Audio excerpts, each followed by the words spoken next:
Isang netizen ang labis ang pag-iyak at sama ng loob matapos marinig ang kwento ng isang residente sa Aurora kung saan nalunod sina Rene at Divine. Kahit kami taga rito, di kami nag-attempt na maligo-ligo rin. Pero bakit sabi naman nila kuya sa interview na itatakbo? Nakita mo naman ang layo ng hospital dito. Paano lang itatakbo? Hindi dapat ni-revive na lang nila dyan. Ito ng babae. Dapat hindi hinihinto yun. Na babae. Masama ng loob ko kasi sabi nung lalaki, alam mo ate, sa totoo lang mabubuhay po sana yung mga bata na yan. Sabi ko, bakit ano nangyari? Inantay na lang po nila mapaihi yung mga bata. Pero bago tayo magpatuloy, narito ang latest update kaugnay sa kaso ni Rene Batterbonia at Divine Adili. Sinibak na sa pwesto ang Provincial Director ng Aurora Police na si Colonel Pinida. Kasunod ito ng kanyang naging kontrobersyal na pahayag. Ito ang naging mabilis na desisyon ng pamunuan ng PNP matapos magmadali ang opisyal na deklarang pure accident lamang ang pagkalunod ng dalawang biktima sa Dipakulaw, Aurora. Ayon sa hepe ng PNP na si General Jose Milencio Nartatis Jr. napaaga at nagdulot ng kompromiso sa investigasyon ang deklarasyon ni Pinida na purely aksidente ang nangyari, lalo na't ayon sa CIDG ay may indikasyon ito na paglabag ng Anti-Hazing Act. Kailangan yung investigation natin ay complete and thorough. That's why the Provincial Director of Aurora Province was relieved. Because salita siya ng salita, and then sinabi niya is there's no foul play. Of course there's no foul play, no? If there is an incident, investigated thoroughly. Bakit nga ba nagkakaroon ngayon ng matinding pasabog sa likod ng kasong ito? Ano nga ba ang dahilan ng pulisya sa Aurora kung bakit nila minadali ang pagdideklara na walang foul play? Hindi maiwasan ngayon ng mga tao ang magduda na baka may nagaganap na cover-up o pagtataki para sa proteksyon ng ilang personalidad. Lalo na't ang CIDG na mismo ang nagsabi na may tinitingnan silang anggulo ng hazing at homicide. At batay sa opisyal na pahayag ng PNP, hindi ito simpleng aksidente. Sa katunayan, 10 hanggang 11 staff ng Ateneo ang nakatagdang sampahan ng kaso sa Department of Justice dahil sa trahedyang ito. Ngayon, ito po ang video ng isang netizen na palaging ginagambala sa panaginip ng kaluluwa ni Rene Batterbonia. Napakabigat at nakakakilabot ang kanyang naging kwento. Taga Manila po ang netizen na ito, umiyak sa kanilang bahay dahil tila hindi matanggap ni Rene ang kanyang biglaang pagpanaw. Madalas daw na nagpapakita si Rene sa kanyang panaginip, kaya nagtungo daw siya mismo sa dalampasigan ng Aurora upang makita ang dagat kung saan nalunod si Rene at Divine. At doon mismo sa dalampasigan ng Aurora, may lumapit daw sa kanyang isang residente at may ibinahaging kwento na tila ilantay lang daw maihi si Rene at Divine. Narito pakinggan po natin ang kwento ng ating kababayan. Tara, kukunin ko magamit ko. Mo ate, maling-mali yung ginawa mo na yun. Napakalayo po nun. Ang layo-layo ng ospital. Yung pinag-trainingan nila, pinakaloob pa yun. Madadaanan mo pa yung mga kanyuga. Sobrang layo pa sa pinaka-highway. Tapos sasabihin mo, ganun. Kaya lang naawa. Habang nandun ako sa dagat, parang pakiramdam ko. Ako yung pinapatay. Parang pakiramdam ko. Habang nandun ako sa parang pakiramdam ko, anak ko yung nandun. Tapos, pumunta yung may mga lapit sa amin. Siguro akala vlogger. Hindi po ako nagbablog. Talaga na sigurong nananaginip ako nung ganun.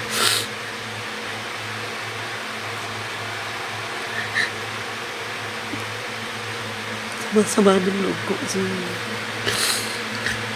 alam niyo yung pakiramdam na yung mga bata pumunta ron, nangangarap, tapos papahinto niyo yung CPR. Isipin mo, pinakabuhat sa highway, luloob ka pa, ang layo. Sasabihin niyo 20 minutes, 15 minutes na sa hospital, hindi ako bobo na hindi ko alam yun. Tapos yung mga tao naglilisan, akala yata, i-interviewin, akala ba, ako, vlogger ako. Wala akong pakialam sa mga pagbablog-vlog na yan. Tapos yung isang lalaki naglakas loob, lumapit sa akin. Sabi nung lalaki, alam mo ate, sa totoo lang mabubuhay po sana yung mga bata na yan. Sabi ko, bakit ano nangyari? Inantay na lang po nila mapaihi yung mga bata. Hindi po nila sinipr. Wala ba kayong mga kwenta? Mga bobo ba kayo na ipapahinto niyo yung CPR? Ang putang ina to sila. Kalahin-lahin yung hospital na yan.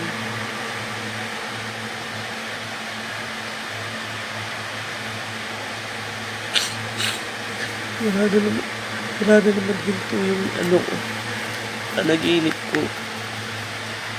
Kahit na nagpunta ako na doon sa dagat. Tapos, sasabihin yung aksidente nalunod. May aksidente bang ganun? Tarantaduhan yung mga bobo kayo.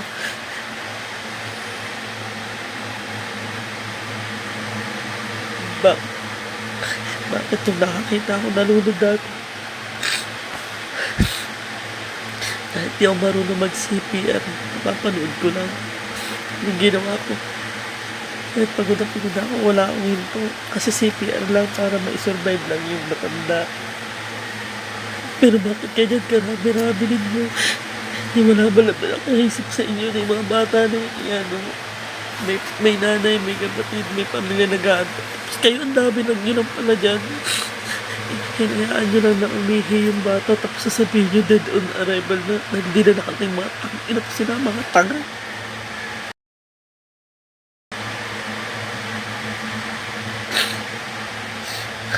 Isipin mo buhat mo sa highway, luloob ka pa. Marami ka pang papasukan. Buhat mo sa pinakalas na hintuan nyo, diba?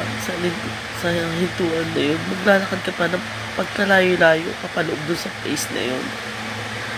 Tapos ito naman tanga na nag-CPR na to, dapat kasuhan to eh, at hindi ka ba nag-aral? Tanga ka ba?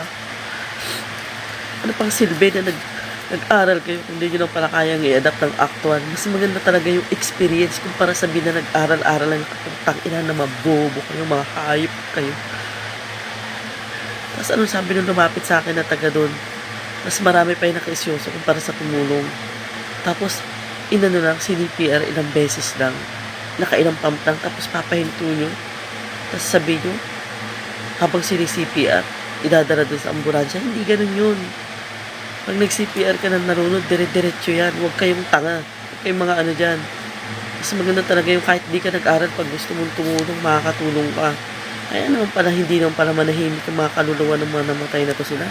Dahil alam nila sa sarili nila na hindi pa sana sila mamamatay. Tapos sasabihin nyo, umahon, malamig na. Anong sabi sa akin nung lalaki nakakita doon? May pulso pa nga. O, tapos sumuka pa ng tubig. Kung continuous nyo yun, na hindi nyo na kailangan pa ilipat sa ambulansya. Bago nyo nilipat sa ambulansya, yung may buhay na sana. Yung kumbaga nakaano na siya doon sa pagkalunod niya. Alam mo ate, sa nag-CPR na yan, tanga-tanga ka. Kahit sabihin na nag-aral ka, sabihin ko sa'yo, kahit di ako nag-aral, sabihin ko sa'yo, hindi ka dapat yung pwesto na yan na walang silbi yung pinapasahod sa'yo kung di ka marunong. Tapos yung mga tao doon natatakot na pag may mga darating na mga dayo kasi ayaw nila magpa-interview. Kasi mas marami yung mga tao na may alam doon, ayaw lang makialam. Sana man lang po, sa mga nakakita dyan, sa mga nakakaalam ng buong pangyayari, sabihin nyo yung totoo, huwag kayong matakot, lalo kung alam nyo yung totoo. Tsaka alam niyo naman din yung lugar niyo, di ba? Napakalayo ng hospital. Tapos sasabihin nila, 15 minutes, 20 minutes, nandun na sa hospital. Kahit pa ambulansya yan, katangahan na yan. Hindi totoo yan. Ang layo-layo nun, kasuluk-sulukan yun.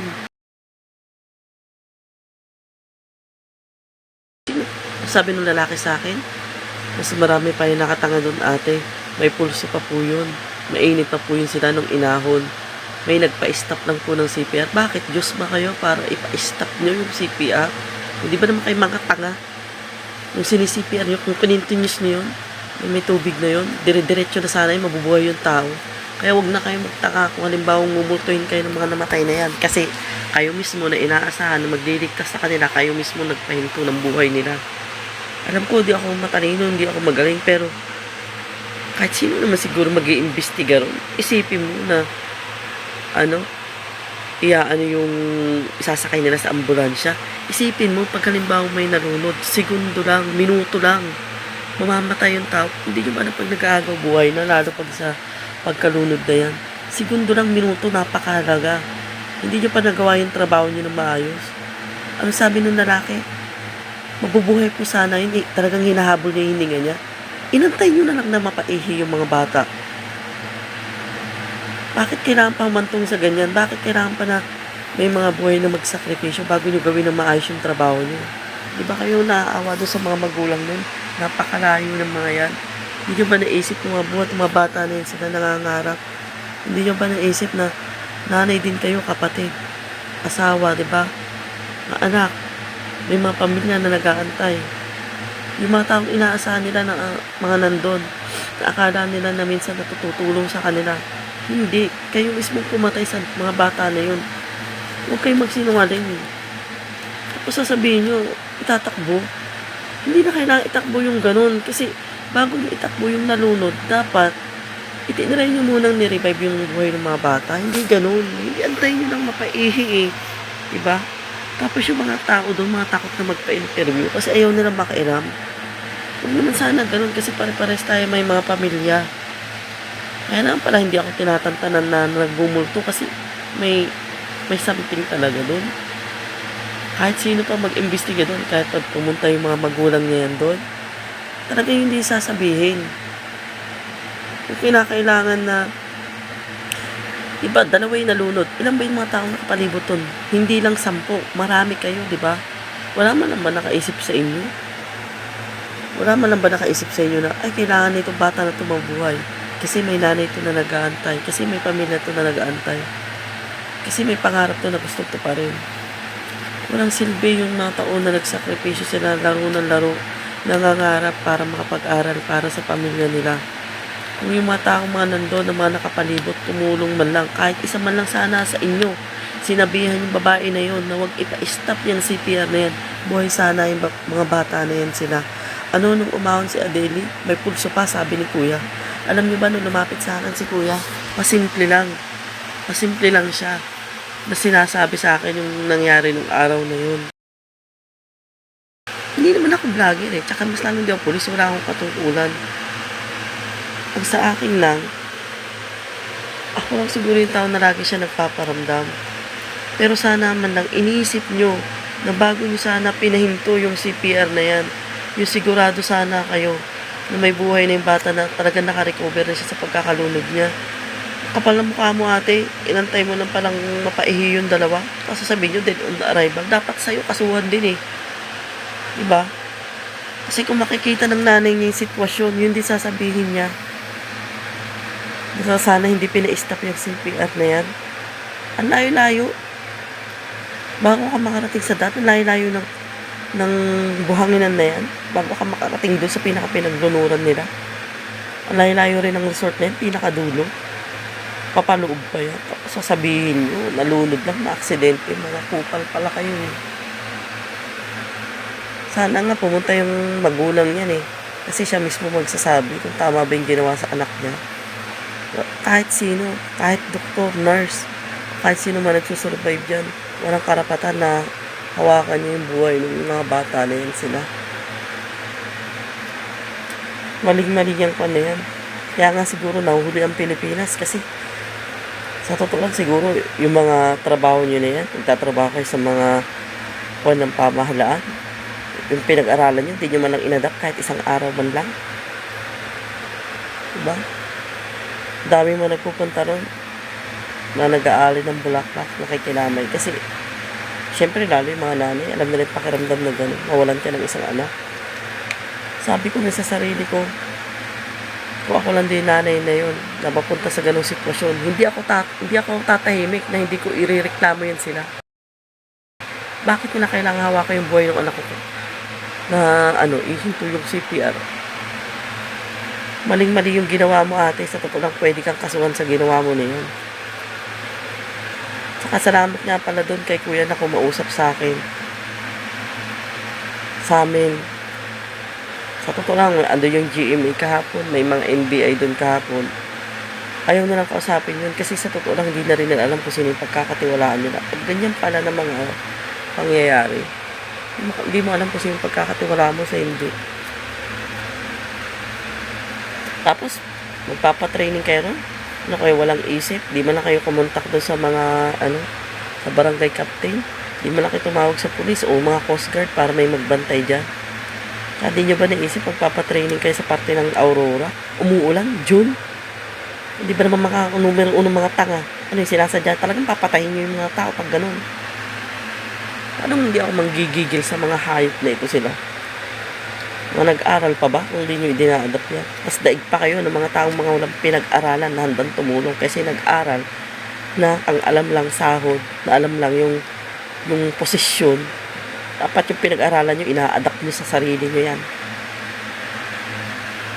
Dapat nga makapunta yung pamilya ni Pater Bonya rito eh. Nang siya na mismo magreklamo sa inyo eh. Dito nga, kung halimbawa anak ko lang gaganyan, hindi ako papayag. Ang dami nyo pala doon.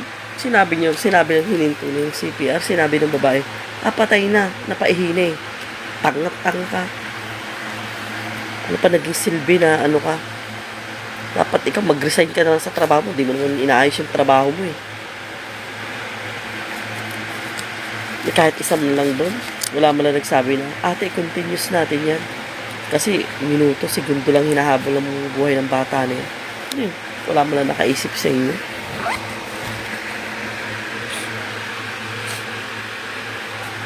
Kaya kahit gaganong-ganon, yung nangyari sa akin, yung sa yung sa CDPR na matanda, na yun, buong buhay yun, magpapasalamat sa akin. Alam mo bakit? Kasi kahit na wala akong kaalaman sa ganun, pag tinulungan ko siya. Kasi, ang nasa isip ko, matandang babae yun, ang nasa isip ko, may anak yun, nag-aantay sa kanya. May pamilya yun na nagmamahal sa kanya. Kaya nga, pag halimbawa may nakita tayo nalunod, kahit hindi natin alam yung gagawin natin, itry natin mangiligtas ng buhay. Dahil pag ginawa natin yun, mas maraming blessing na mapupunta sa atin. Kaya alam niyo ba, kaya minsan nakakita tayo mga ganyang aksidente. Kasi ikaw yung binigyan ng chance para masaksihan yun. Diba? Sana man lang naman dyan sa may parte ng shout out dyan sa parte ng lipit. Sana kung halimbawa po may alam kayo, magsalita na kayo. Hindi po yung parang pag may mapupunta na dayo doon, kahit hindi naman vlogger, naglilihisan, ayaw lang matanong. Diba? Buti na lang pala si kuya, kaya di ko siya kilala. Kung lumapit siya sa akin kahapon, sabi na lang niya sa akin na, ate, naawa ko sa mga batang nalunod na yan, buhay pa yan nung inahon sa dagat. O pinahinto na yung CPR, may mga pulsa pa. O, hindi pa naman malamig, mainit pa. Kaso, may nagmagaling. Oo nga, may titulo ka, di mo naman pala inadap sa sarili mo. Nag-aral ka nga, di mo naman pala alam yung ginagawa mo. Ano pa silbi na nag-aral ka? Mas daig pa kayo ng mga taong hindi nag-aral pero handang tumulong. Kahit isa man lang na ka-teammate niya, wala man lang nagsabi na huwag ihinto. Kahit pasabihin na nataranta. Pag-aksidente, sabihin na kahit sabihin na walang may kasalanan dyan, pag kaya nyo i-revive yung tao, ano nyo? Sabihin na na itatakbo sa hospital. Ano ko mag-imagine? Itatakbo mo ba yung gano'n? Naghihingalo na yun? Paglalakad pa lang, kahit pa sabihin na may sasakyan, malayo-layo yun. Wala nga malapit na hospital doon, sasabihin nyo, itatakbo. Katangahan na yun. Nung nandun ako kahapon, di ko maiwasan, di umiyak. Talaga may iyak ka. Di ka may iyak. Siyempre, nanay din ako, di ba? Gano'n kasakit mawala na isang anak, lalo't malaki na.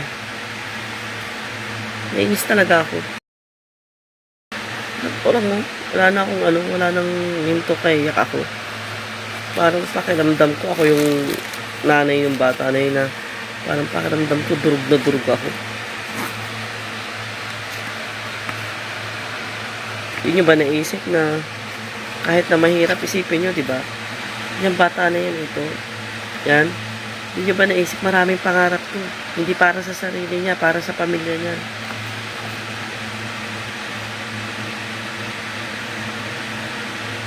Yung taga-probinsya na nangangarap ng makaahon, makasali sa mga malalaking basketball na liga, makasali sa UAAP, mangarap na makapag-aral sa magandang universidad. Kaya minsan, ngayon naniniwala ako, nung bata ako, nagtatampo ako kila mama at papa kapag hindi ako pinapayagan mag-picnic. Masakit loob ko. Pero tama pala sila. Kasi pag sa oras na aksidente ganyan na malayo ka sa magulang mo, walang ibang tutulong sa'yo, kundi sarili mo. Iyak lang talaga ako naiyak, sobrang sama ng loob ko. Sana, kung nasan na kayo, Rene Divine, sana makapit yung station na nararapat para sa inyo. Sana kasuhan yung mga dapat kasuhan dyan. Sana ako mismo nagsasabi sa inyo, yung mga bata na nakawanan ng buhay na yan, na hindi na natanggap na namatay sila. Talaga magsisigaw ng hustisya yan. Isang napakabigat na kwento na nag-iiwan ng maraming tanong sa ating isipan. Kayo mga kababayan, naniniwala ba kayo na may mga gifted talaga na tao? At naniniwala ba kayo na may mga kaluluwang kayang magparamdam para lang lumabas ang katotohanan? Paki-komento ang iyong saloobin at pananaw sa video na ito. Salamat!